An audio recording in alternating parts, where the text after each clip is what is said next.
My name is Eric Larson. I'm with AFSCME, the American Federation of State, County, and Municipal Employees. And I've got a couple of comments and then a couple of questions. Number one, I just question here, what's broke? What's broke with our retirement boards as they are? I think this is a move by the city manager to really mess around with our retirement benefits. And I'm really concerned about this. I don't agree with this report. I don't agree with these recommendations. I question this whole move by the city to get a majority control on our retirement board.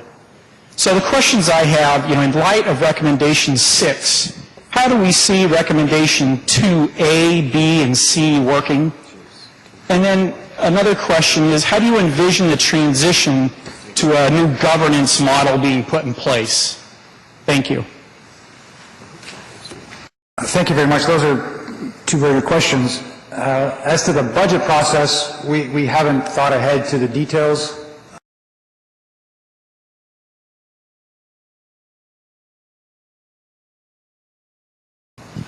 Well, I'm Bobby Lopez. I'm president of the San Jose Police Officers Association, the second largest union in the city. First of all, I'd like to apologize because you were brought here as a scapegoat by the city. The problem that you don't have, that you're not addressing, and nor will they allow you to, is the lies that the city manager and her staff have given us in the past. And unfortunately, you weren't privy to that, but like the fact that we were going to be discussing numerous occasions, we got a 2-hour meeting with you guys, and that was the extent of our input. And I thought it would be important that if you at least treasured our advice, that you would have given us more time. But unfortunately, what you don't address is the fact is the systemic distrust that we have for the city manager because of the amount of lies that we've been told over the course of the years. Now we've been vilified that the taxpayers need to be protected against us. Well, many of us are taxpayers. In fact, I don't think you'd find anybody here that didn't have a job that didn't pay taxes. At least on my side, we get out of jail. But it's really important that you understand that we also care about the taxpayers. But it's a system that is not broken, but it maybe needs some improvement. The problem with giving the city the 4 votes is that we don't trust them. They've lied to us in the past.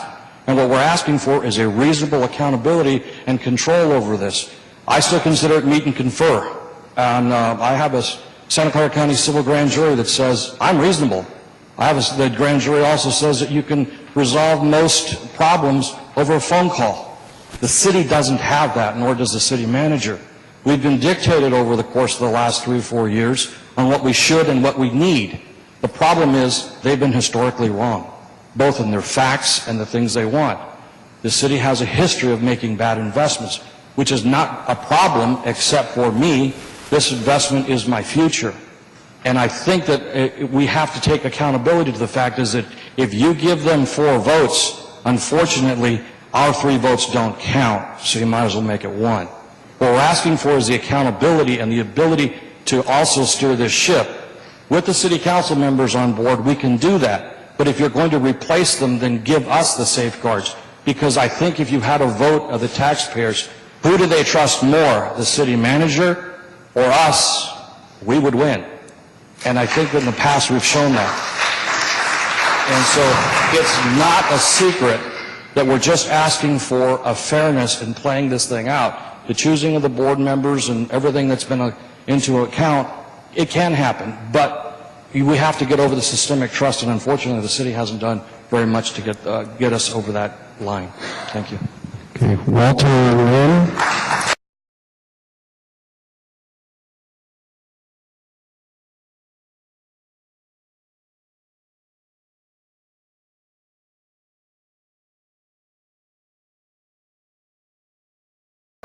Okay, go ahead. Mike, you're next. Hi, Tim Callahan, retired city employee, former Federated Board trustee. I left the board 2 June. Is that mic on?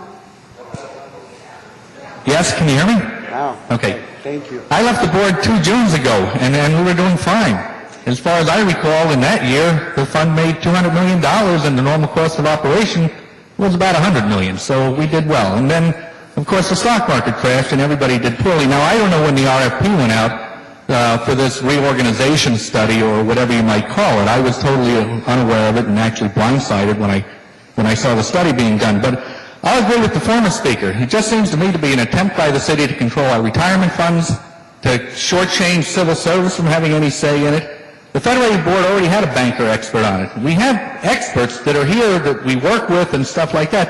If you give the city 4 appointments to the board of their independent financial people, you're intimidating the other 3 board members, the two active members and the retiree, by these people that are going to have so much more knowledge, or at least claim to, than they do. I have gone to the Wharton School for when I was on the board and stuff like that, and listening to them, how great things are. I remember mortgage obligation bonds. Boy, they were the hottest things since sliced bread.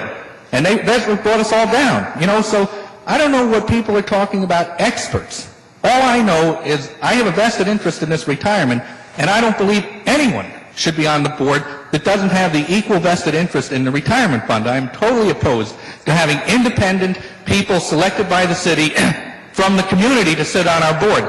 You look at the boards of like Apple Computer, other things like this, these people are in trouble for backdating options and stuff. You look at Intel, AMD, those people are all in trouble for, you know, swiping people's patents and other things like that. I don't think these people are financial experts. And if you get the bankers on there, banks have failed. Insurance companies have failed. Okay? I'll just close by saying, if it's not broke, please don't attempt to fix it. But if it needs to be fixed, then the employees and the retirees need the majority control of both boards. Thank you.